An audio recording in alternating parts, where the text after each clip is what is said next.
तो आइए हम सीधे वीरेंद्र सर के पास चलते हैं। वो हमसे किताबों पे बात करेंगे, किताबें हमें क्या सिखाती हैं, क्या बताती हैं, किताबें किस तरह पढ़ते हैं और कौन कौन से ज़रूरी एहतियात हैं किताबों को पढ़ते हुए, उनको साथ रखते हुए, इन सब चीज़ों पे बात करेंगे। तो मैं कुमार वीरेंद्र सर की तरफ अब आता हूँ, ये कहते हुए कि उनकी ज़बान में इतना असर है कि निस्फ शब वो रोशनी की बात करें और दिया जले। धन्यवाद। आज के इस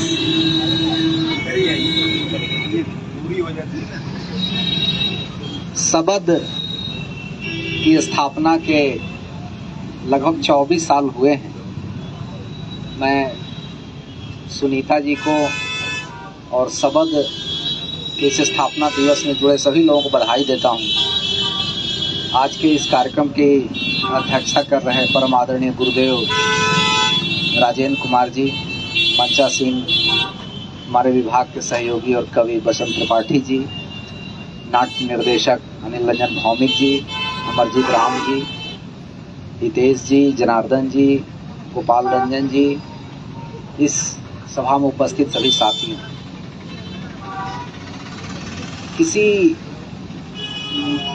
छोटे संस्थान के द्वारा अपने प्रयास से और एक बड़ी पुस्तक संस्कृति का निर्माण करने का उदाहरण अगर किसी को देखना हो तो उसे सबद को देखना चाहिए।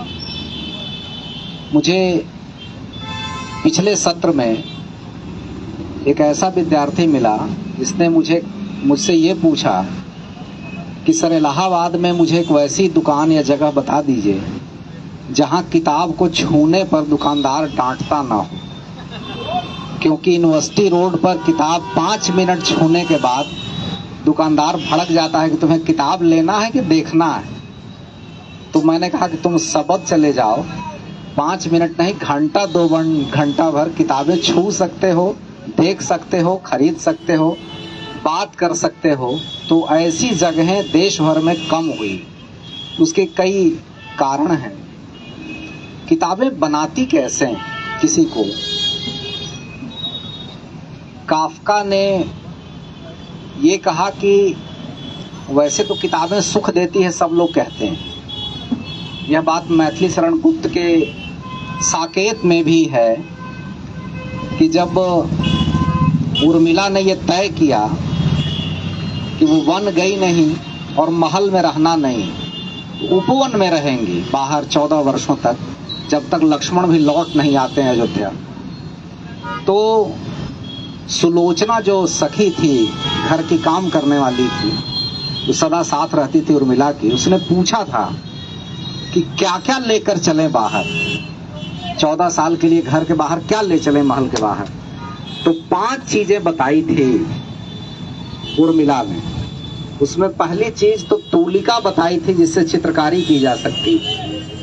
दूसरी चीज पुस्तिका बताई थी। अब कौन सी किताब बताई थी मैथिली शरण गुप्त ने जिक्र नहीं किया, लेकिन पुस्तक बताई थी। और तीसरी चीज वीणा, जो जिससे संगीत सुनते या बजाते हैं, वीणा बताया था। और चौथी में कहा कि मुझे ले लो और अपने को ले लो। 5 चीजों का जिक्र मैथिली शरण गुप्त ने किया। मतलब 14 साल के एकांत में सुख देने के लिए, एकांत को एक तरह से सुखांत में बदलने के लिए किताबों का एक सहारा लेने की बात उसमें थी और पहले से चली आ रही। ये तो सुख देने वाली बात है। लेकिन काफका ने कहा कि वैसी किताबें बहुत मजेदार नहीं हो।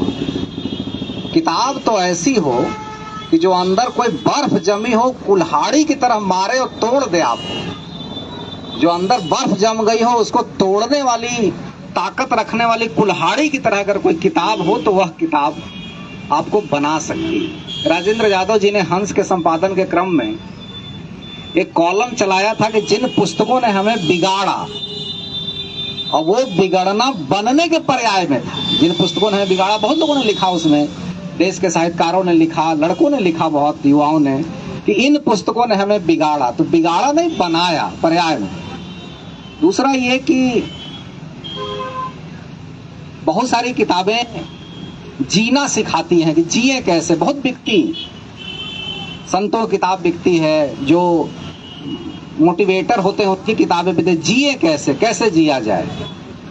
लेकिन कुछ किताबें ये भी बताती हैं कि मरा कैसे जाए, जिया कैसे जाए ये तो आम समस्या है, मरा कैसे जाए ये खास समस्या है। कोई ये मरने की तैयारी उस तरह से करता नहीं, लेकिन ये काम कि दोनों जीवन के दोनों जो चक्र है, जीने और मरने की जो क्रियाएं हैं, ये किताबें भी सिखाती हैं।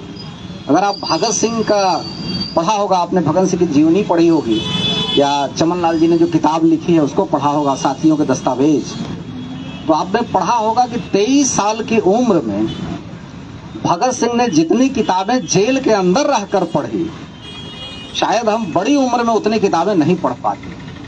उन्होंने रचनात्मक उपयोग किया। द्वारका दास पुस्तकालय, जिसको लाला लाजपत राय चलाते थे, उससे प्रतिदिन 2 पुस्तकें मंगवा कर पढ़ते थे। वो जो चमन लाल जी के साथ भगत सिंह के भांजा जिन्होंने संपादित की किताब, उन्होंने जिक्र किया एक बार जगमोहन सिंह। जगमोहन सिंह ने बताया कि एक बार आगा हैदर के ट्रिब्यूनल में भगत सिंह बहस करने गए थे। उसके पहले एक वाकया ये हुआ था कि जो किताब आती थी भगत सिंह के पास, तो जेलर या जो गेट पर चेक करता था जेल में, वो जांच करता था किताब क्या है।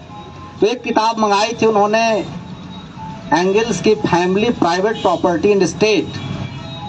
तो उसने जांच कर कहा कि ये लगता है लड़का अब शादी वादी की सोच रहा है, family private property and state. उस किताब को जाने दिया कि शायद सुधार करेगा, परिवार बनाएगा, लेकिन किताब तो एंगल्स की थी।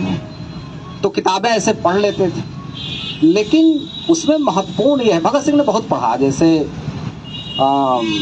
नेपोलियन, अंग्रेजों की कमजोरी को जानने के लिए नेपोलियन की बायोग्राफी उन्होंने पढ़ी थी जेल। उन्होंने ऑप्टन सिंकलेयर की किताब पढ़ी, उन्होंने आयरन हिल पढ़ी थी किताब। लेकिन जो किताब उनके मरने की कला सिखाने वाली साबित हुई, एंड्रो की जो पुस्तक थी 7 Who Were Hanged, उस किताब को पढ़कर उन लोगों ने ड्रामेटाइज किया कि फांसी पर कैसे चढ़ा जाए। ये जेल में हुआ, इसका जिक्र है चमन लाल जी की किताब, फांसी पर कैसे चढ़ा जाए। एंड्रो की किताब 7 Who Were Hanged। इनकलाब को समझने के लिए उन्होंने किताब, और अराजकतावाद, जो फ्रांसीसी अराजकतावाद था, वेलियंट की किताब उन्होंने पढ़ी, जिसका आधार बनाकर जो पर्चा फेंका था सदन में, वेलियंट की किताब को आधार बनाया था।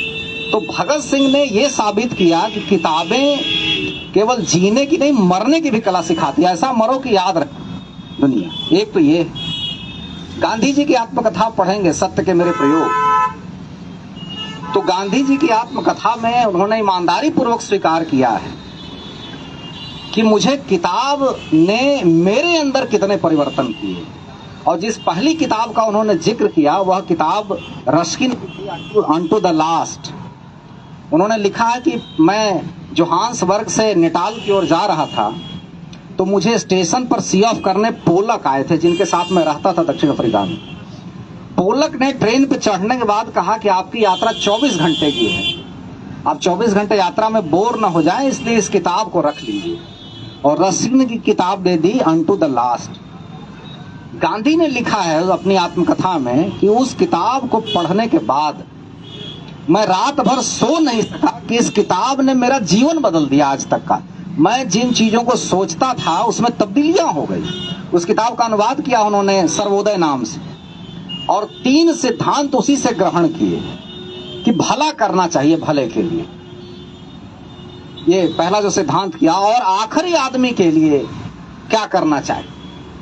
तो वहां से अगर देखें आप गांधी को, तो गांधी ने फिर बेतहाशा पढ़ना शुरू किया और लिखा है कि किताबें आदमी को बना सकती है, बिगाड़ भी सकती है, बदल सकती हैं आदमी के जीवन को। और उस रस्किन की किताब के हवाले से बहुत सारी फिर बातें की।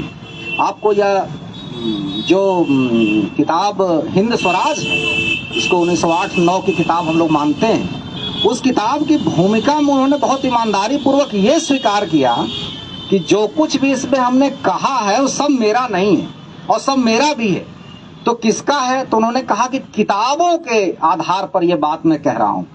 और भी अनुभव, गांधी ने और चीजों से भी अनुभव प्राप्त किए, लेकिन उसमें भूमिका में स्वीकार कर लिया है मूल किताब में कि हमने ऐसी ऐसी किताबों को पढ़ कर के ये निष्कर्ष निकाले, जिक्र किया उसने। और फिर गांधी ने टॉल्स्टॉय आदि को ही पढ़ा खूब और किताबें खूब लिखी। मुझे हैरत होती है कि गांधी को पेट की जो समस्या थी, कब्जियत की जो समस्या थी, उसको दूर करने के लिए उन्होंने किताब पढ़ी थी रिटर्न टू द नेचर, और उसको पढ़कर लाल मिट्टी लाकर कपड़े में बांधकर उन्होंने पेट पर रात में रख लिया था और कब्जियत दूर किया था। फिर उन्होंने किताब लिखी आयुर्वेद को लेकर कि ऐसे बच्चों को पालने के लिए जब नर्स उपलब्ध नहीं हुई तो गांधी ने खुद से बच्चों को पाला और एक किताब लिखी कि बच्चों को कैसे पालें। लेकिन दुर्भाग्य ये है कि जिस दौर में हम सब हैं, कई बार किताबें व्यक्ति से भी दूर हो जाती हैं और बच्चों से भी दूर हो जाती हैं।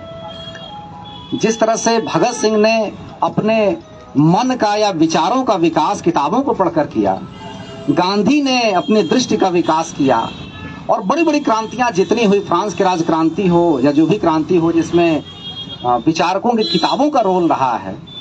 लेकिन राजेश जोशी को जब पढ़ता हूं कि काम पर क्यों जा रहे हैं बच्चे, तो पूछते हैं, सवाल पूछते हैं जो कि हमारे समय का सवाल है।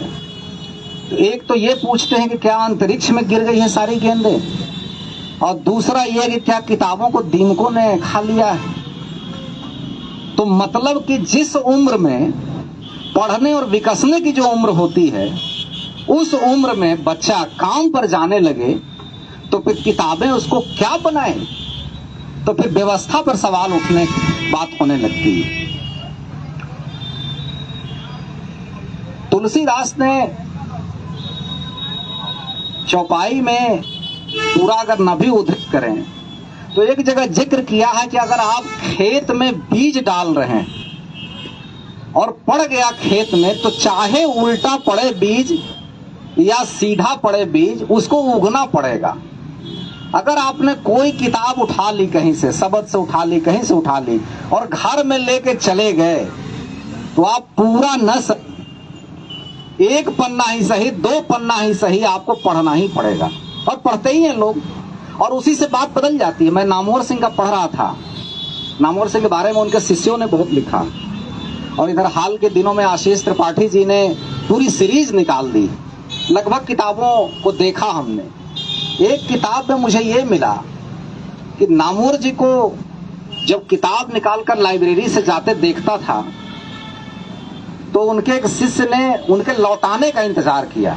नामवर जी सबसे ज्यादा किताबें लेते थे अपने पुस्तकालय से और सबसे ज्यादा लौटाते थे समय से। तो लड़के पहले से खड़े रहते थे कौन सी किताब लौटा रहे हैं, और चूंकि लाइब्रेरी से किताब लेते थे तो निशान नहीं लगाते थे उस पर। तो पीछे से खड़े लड़के ने कहा कि नामवर जी ने जो किताब दी है वो मुझे दे दो, देखें क्या पढ़ के आए। पढ़ा, कुछ नहीं मिला। नामवर जी के पास जाकर गए और कहा कि साहब ये किताब आपने क्या पढ़ा, इसमें तो कुछ है ही नहीं। उन्होंने कहा कि पढ़ लिया, कहा कि हाँ पूरा पढ़ लिया।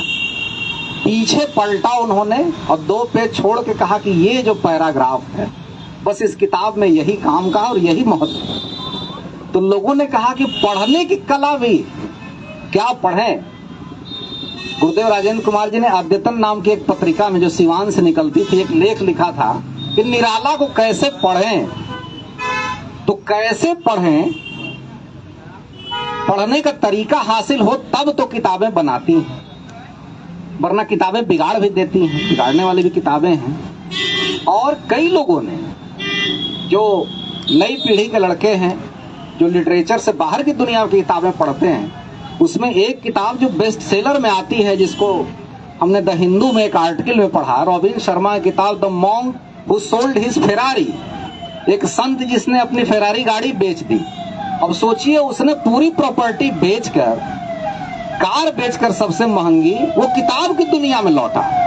किताब लिखा उसने और किताब पढ़ा उसने और कहा कि यही सच, आखिरी सच ये, वो सच नहीं है जो अभी इस भौतिक दुनिया में हम रह रहे थे। तो किताबें सुख प्रदान करती हैं, एकांत में सहारा देती हैं, ये पूरे लिटरेचर की भूमिका है।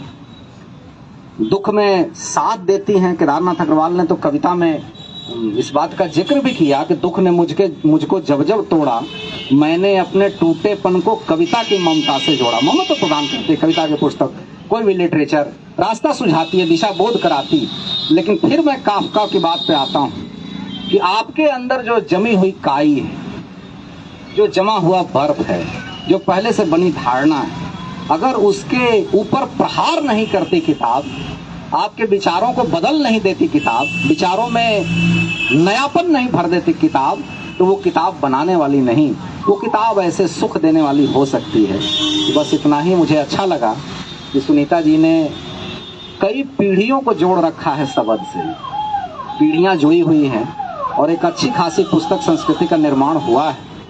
मेरा सुझाव यह भी है कि देश भर में इस तरह की जो अड़ियां थी, अड्डी के छोटे रूप को, अड्डे के छोटे रूप को मैं अड़ी कहना चाहता हूँ।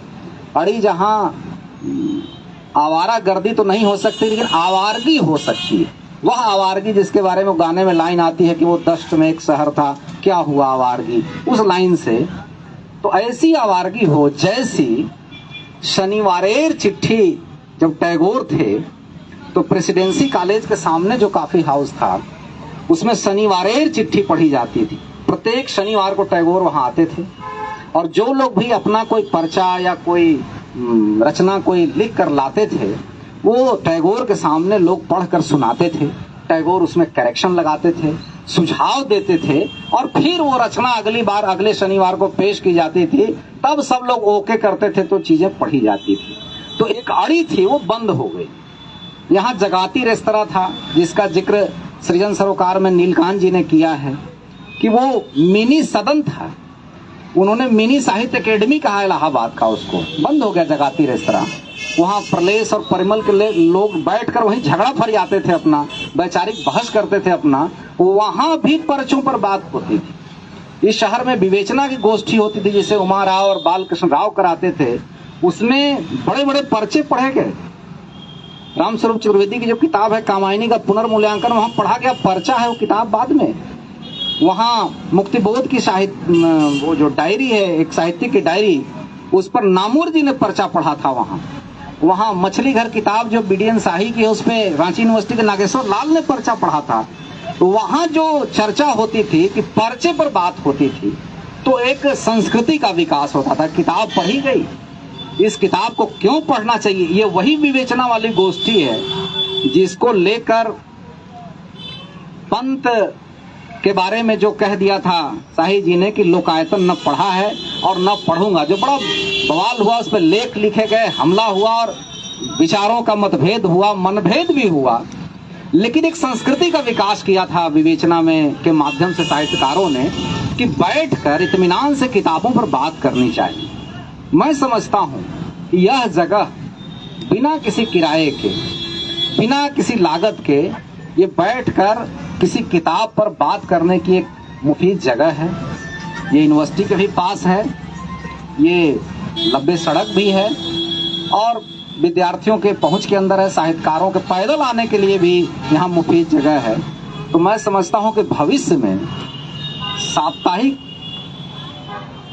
रूप में या पाक्षिक या मासिक ही सही किसी किताब पर कोई एक आदमी बात करें, ऐसी किताब पर कोई किसी विधा से चुनकर, और उस पर पढ़ी गई बात को, उस पर कही गई बात को, पढ़े गए पर्चों को, उस पर जो उपलब्ध हो उस पर टिप्पणी करके सुझाव दें और फिर जो पढ़ने वाला उसमें सुधार करे और कहीं छपने के लिए भेज दे। तो एक और अच्छी संस्कृति का निर्माण होगा, उससे बहस होगी, बात फैलेगी कि भाई इस किताब को पढ़ना चाहिए। अभी हमारे कुछ साथियों ने ये माना, खुद मैं आलोचना का 2022 का सर्वेक्षण करने बैठा, मैंने सारी अच्छी किताबें आलोचना की या तो खरीदी या प्रकाशकों से मंगवा ली, पत्र पत्रिकाओं में देखा, कई मुझे ऐसी किताबें मिली जिनकी चर्चा 2022 के किसी पत्रिका में नहीं थी और किताब बड़ी महत्वपूर्ण थी वो। तो फिर वो किताब युवाओं तक कैसे पहुंचे? तो एक प्लेटफॉर्म जो पत्रिकाएं होती हैं जिसमें पुस्तक समीक्षा का कोना होता है, अखबारों में भी थोड़ा बहुत है लेकिन है, तो उससे बात फैलती है कि भाई ये किताब इस दृष्टि से काम करेगी, यह बात करती है, यह बहस करती है, विमर्श करती है। लेकिन जिसकी चर्चा नहीं होगी तो ऐसे प्लेटफॉर्म पर, ऐसी जगह पर, ऐसी अड़ी पर बैठकर अगर उस किताब की चर्चा की जाए तो मुहामुही भी बात फैल जाएगी। कबीर ने कहीं लिख करके कुछ नहीं बताना चाहा, मुहामुही बात, कबीरा खड़ा बाजार में मुहामुही बात भी फैलती है। तो मैं कामना करता हूं कि शब्द की यह परंपरा जारी रहे। अभी 24 वर्ष हुए, आगे हम लोग शताब्दी मनाएंगे इसकी, और ऐसी और परंपराएं कायम हों जिसको वैकल्पिक प्रयास हम कह सकते हैं। तो वैकल्पिक प्रयास के तहत ऐसी परंपराएं भी चलें जिसमें बैठकर बातें हों। बीच बीच में सुनीता जी करती रहती हैं, मुझे ही बुलाया, कई बार पहुंच पाया, कई बार नहीं पहुंच पाया। तो मैं इतना ही कहकर अपनी बात समाप्त करता हूं। धन्यवाद। धन्यवाद आदरणीय वीरेंद्र सर, आपने किताबों पे बहुत सारी बातें की, बहुत सारी किताबों के नाम भी बताए जो पढ़ने चाहिए थी, और ये भी बताया कि किताब वो है जो आपके बर्फ से विचारों को तोड़ने का काम करती है, जो आपको गतिशील बनाती है। और जीवन और मरने की बात हुई कि किताबें हमें ये भी सिखाती हैं कि कैसे शानदार तरीके से मरा जाए। तो इसके लिए बहुत बहुत धन्यवाद आपका। आगे जैसे कि अभी हम लोग एक और कार्यक्रम के बारे में सोच रहे थे, हिंदी पखवाड़ा की तरह, या फिर एक ऐसे कार्यक्रम के लिए जो महीने में एक बार यहाँ सबद पे आयोजित किया जा सके, और जिसमें हम तमाम विद्यार्थी, शोधार्थी और हमारे साथ जो हमारे प्रोफेसर्स हैं वो लोग भी हमारे साथ शामिल हों, और हम किसी भी किताब पे बातचीत करें।